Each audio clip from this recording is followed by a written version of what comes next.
ഹരേ കൃഷ്ണ, ജയ് ശ്രീ രാധേ രാധേ. അപ്പോൾ ഞാൻ ഇന്ന് വന്നിരിക്കുന്നത് എൻ്റെ ജീവിതത്തിലെ വലിയ സന്തോഷകരമായിട്ടുള്ള കാര്യങ്ങൾ സംഭവിച്ചു.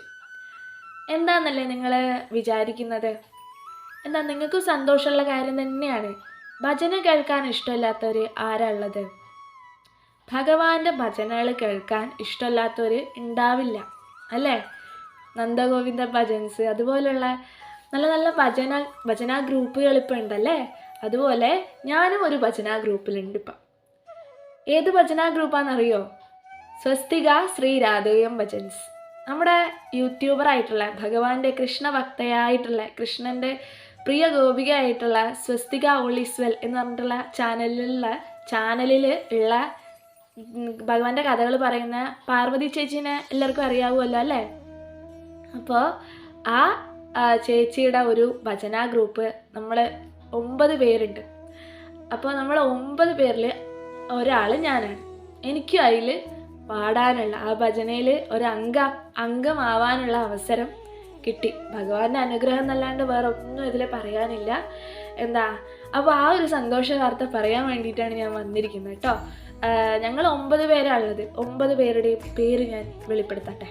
എല്ലാവർക്കും അല്ല, നമ്മൾ ഒരു ഭജന ഗ്രൂപ്പ് ആകുമ്പോൾ എല്ലാം പറയണമല്ലോ, അതുകൊണ്ട് പറയുക കേട്ടോ. ആദ്യം തന്നെ നമ്മുടെ പാർവതി ചേച്ചി, പിന്നെ പ്രസീത ചേച്ചി, കൃഷ്ണേന്ദു ചേച്ചി, പിന്നെ നിഷ ചേച്ചി, ജിഷ ചേച്ചി, ഇന്ദു ചേച്ചി, പിന്നെ ഹൈമ ചേച്ചി, പിന്നെ ദിവ്യ ചേച്ചി, പിന്നെ അങ്ങനെ ഞങ്ങൾ 9 പേരാണ് ഉള്ളത്. അങ്ങനെ ഞങ്ങൾ 9 പേരുടെയും അരങ്ങേറ്റവും കഴിഞ്ഞു. ഞാനിത് നിങ്ങളോട് ആദ്യമേ പറയേണ്ടതായിരുന്നു, സോറി. ഇപ്പം ഞങ്ങളുടെ പരിപാടി കഴിഞ്ഞതിന് ശേഷമാണ് ഞാൻ പറയുന്നത്.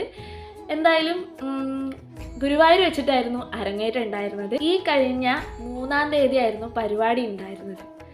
2-ാം തീയതി ഞങ്ങളെല്ലാവരും കൂടെ ഗുരുവായൂരെത്തി. ഞങ്ങൾ ആദ്യമായിട്ട് അന്ന് ഗുരുവായൂരിൽ നിന്ന് കണ്ട്. അതുവരെയുള്ള പാട്ടുകളൊക്കെ ഞങ്ങൾ എങ്ങനെയാണ് പ്രാക്ടീസ് ചെയ്തതെന്നറിയോ?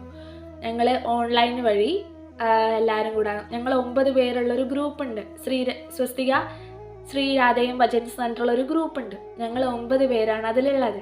അപ്പം ഞങ്ങൾ അങ്ങനെ വീഡിയോ കോൾ ചെയ്ത് ഓരോ പാട്ട് സെലക്ട് ചെയ്ത് അങ്ങനെ ഞങ്ങൾ എല്ലാവരും കൂടെ പാട്ടിങ്ങനെ ഓരോരുത്തരെ കൊണ്ട് പഠിപ്പിച്ച് നോക്കും. എന്തെങ്കിലും തെറ്റുകുറ്റങ്ങളുണ്ട് അതൊക്കെ ശരി